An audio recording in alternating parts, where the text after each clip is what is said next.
The construction sector is under pressure to reduce its environmental impact while meeting an unprecedented growing demand for housing and infrastructure.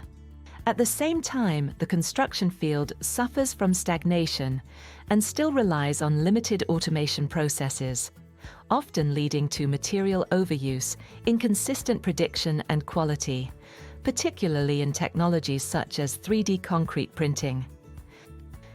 AM2PM is an EU-funded research project contributing to a paradigm shift in the field of construction by moving from additive printing to predictive manufacturing through the integration of diverse digital technologies towards first-time right, multi-storey 3D concrete printing. Against the deep stagnation and destructive impact of the construction field, AM2PM advances more efficient, predictive, and safe built environments and a culture of sustainable inhabitation.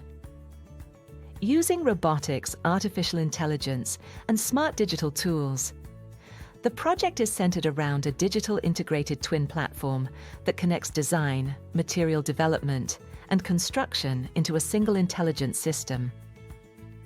AM2PM is structured around 6 key objectives: developing sustainable materials from recycled and local resources, improving structural efficiency, enabling AI-based prediction of construction outcomes, supporting real-time site planning, advancing safe human-robot collaboration, and integrating predictive tools into early design stages. With partners across Europe, including leading academic institutions based in 4 countries and a groundbreaking industry partner, the project bridges cutting-edge research and technological innovation with industry needs to make construction more efficient, sustainable, data-driven, and human-centered. Join us in shaping the future of construction. Visit am2pmproject.eu and follow us on social media.